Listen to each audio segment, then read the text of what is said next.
Salut à tous. Vous voulez savoir pourquoi le Bitcoin a chuté de 11% en août et ce que l'avenir réserve à Ethereum? Vous êtes au bon endroit. Je vous dévoilerai une info choquante sur le nombre de détenteurs à long terme d'Ethereum par rapport au Bitcoin. Et si vous restez jusqu'à la fin, je vais vous montrer une analyse technique que vous ne voudrez pas manquer. Le mois d'août vient de s'achever, marquant une période sombre pour le monde des crypto-monnaies. Si l'on regarde de plus près les tendances, on observe que le Bitcoin, la pièce maîtresse des crypto-monnaies, a connu une chute notable.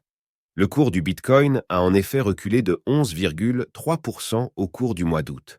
Parallèlement, l'Ether, la deuxième monnaie en termes de capitalisation boursière, n'a pas non plus réussi à contrer cette tendance baissière. L'historique des données nous montre que depuis 2013, le mois de septembre n'a pas été favorable pour le Bitcoin. Cette tendance répétitive a souvent incité les investisseurs à la prudence. Cependant, l'espoir demeure parmi la communauté des crypto-enthousiastes. Beaucoup espèrent qu'en cette occasion, les acheteurs reprendront confiance et reviendront en force sur le marché. Quant à Ethereum, sa situation n'est guère réjouissante. À la fin du mois d'août, le cours d'Ethereum s'est retrouvé de retour à un niveau de support critique, à savoir 1650 $. Ce seuil est considéré par beaucoup comme un point clé pour déterminer si la pièce pourrait rebondir ou continuer sa descente. Pour accentuer davantage la situation d'Ethereum, il est essentiel de noter que la crypto-monnaie n'a pas seulement enregistré une baisse mensuelle. Plus alarmant encore, elle a subi une chute de 3,5% en seulement 24 heures, clôturant le mois d'août sur une note particulièrement pessimiste.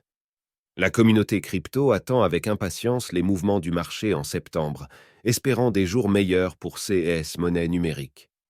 Le marché semble actuellement être dans une phase de stagnation, surtout lorsqu'on se penche sur la dernière semaine. En observant de plus près le TH, qui est l'une des principales crypto-monnaies du marché, on constate que sa performance laisse à désirer. Sur un laps de temps d'un mois, cette monnaie a subi une chute de près de 11%. Si l'on élargit notre fenêtre d'analyse à 3 mois, la situation semble encore plus préoccupante, car la baisse s'accentue à plus de 13%. Parallèlement, lorsqu'on évalue la paire ETH-BTC, qui est un indicateur important pour comparer la force relative d'Ethereum par rapport au Bitcoin, on constate une stabilisation sur la période d'un mois. Ce plateau indique un équilibre où les forces d'achat et de vente semblent se neutraliser, créant ainsi une situation où ni les acheteurs ni les vendeurs ne prennent un avantage significatif sur cette paire.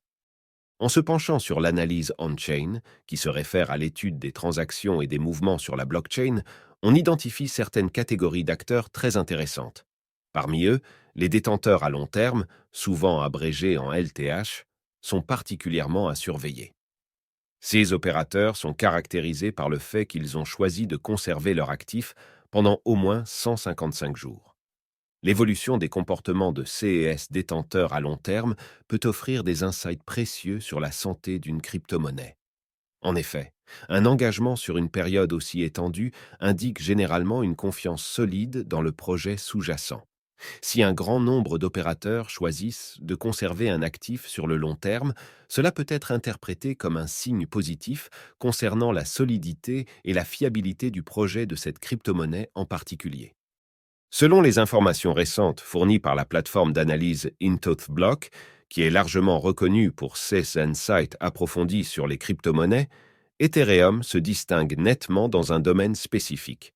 En effet, cette crypto-monnaie s'avère être la championne en CE qui concerne le nombre de détenteurs à long terme, souvent désigné sous l'acronyme LTH. Si l'on creuse un peu plus ces données, on découvre que l'ETH, la monnaie native d'Ethereum, a connu une croissance impressionnante au cours de l'année écoulée. Plus précisément, on observe une augmentation annuelle de 44% du nombre de CS détenteurs à long terme. Mais ce n'est pas tout. En comparant Ethereum à son principal concurrent et prédécesseur, le Bitcoin, un autre fait saillant émerge. Ethereum n'a pas seulement une avance sur le Bitcoin en termes de détenteurs à long terme, mais cette avance est plutôt significative. En effet, Ethereum compte plus du double de détenteurs à long terme par rapport au Bitcoin. Cette observation suggère que la confiance des investisseurs dans Ethereum et son écosystème est solide et que nombreux sont ceux qui voient en cette crypto-monnaie un potentiel à long terme, peut-être même supérieur à celui du Bitcoin. Au sein du paysage dynamique des crypto-monnaies, plusieurs acteurs se démarquent et la course pour la prédominance ne cesse d'évoluer. En troisième position de ce panorama, le Litecoin, souvent symbolisé par le sigle LTC, se fait une place solide. Mais juste derrière, une surprise, le Doge ou Dogecoin. Bien que ce dernier soit principalement associé à la catégorie des meme coins, des crypto-monnaies souvent inspirées de mèmes Internet et ayant une approche plus humoristique ou légère, il ne faut pas le sous-estimer. En effet, sa quatrième position pourrait s'expliquer par l'anticipation des opérateurs face à une éventuelle mise en place de paiements en Doge sur des plateformes notables comme X, en l'occurrence Twitter. En revanche, tout n'est pas rose pour tous les acteurs. Prenez le Link, par exemple. Chainlink, dont le token est symbolisé par ce sigle, semble connaître des jours moins fastes.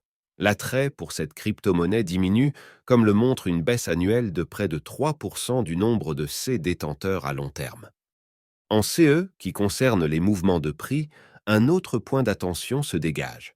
Récemment, il y a eu une tentative d'atteindre un niveau de résistance situé à 1730 $. Cependant, cette tentative n'a pas été fructueuse et le cours a rebroussé chemin, revenant à un niveau de support significatif situé à 1650 $. Ce genre de mouvement indique une volatilité et une hésitation du marché, reflétant une période d'incertitude parmi les investisseurs. Face à la complexité et à la volatilité du marché des crypto-monnaies, l'analyse technique offre des clés de compréhension cruciales. Si un rebond du cours se produisait, plusieurs obstacles techniques se présenteraient. Tout d'abord, le cours se heurterait à un biais institutionnel, représenté par les moyennes mobiles exponentielles EMA9 et EMA18, qui, actuellement, montrent une tendance baissière. Surpasser ces S moyennes mobiles serait essentiel, car cela pourrait ouvrir la voie à une progression en direction de la prochaine barrière majeure située à 1730 $. Pour confirmer une tendance haussière sur un intervalle de 4 heures, il est impératif de franchir cette résistance. Cependant, si les choses ne se passaient pas comme prévu et que le cours venait à perdre son support actuel, les conséquences pourraient être désastreuses. Le cours risquerait alors de plonger vers le support à 1600 $ et dans le pire des scénarios, se retrouver au voisinage du seuil de 1500 $. L'indicateur de force relative, ou RSI, joue ici un rôle capital. Pour espérer un retour des acheteurs avec force, ce dernier devra indiquer une dynamique haussière. Concernant Ethereum, il est indéniablement le favori des investisseurs sur le long terme. Pour mettre les choses en perspective, l'ETH, monnaie native d'Ethereum, détient plus de détenteurs à long terme que même le Bitcoin, souvent désigné comme le monarque incontesté du royaume cryptographique. Cette préférence marquée pour Ethereum atteste du potentiel et de la confiance que les investisseurs accordent au projet. Cependant, cette confiance ne se reflète pas nécessairement dans l'évolution récente du cours. Le mois d'août a été particulièrement brutal pour l'ETH, avec un recul de plus de 10%. Pour les acheteurs, l'heure est à la défense. Le niveau de 1650 $ est devenu un point pivot, car une chute en dessous de ce seuil pourrait déclencher une descente vers 1600 $, voire même 1500 $. Merci d'avoir regardé cette analyse. Si vous avez trouvé cette vidéo utile, donnez-lui un pouce en l'air et abonnez-vous pour ne rien manquer. N'oubliez pas de cliquer sur cette vidéo à droite pour une plongée plus profonde dans l'univers des crypto-monnaies. À la prochaine et restez investis.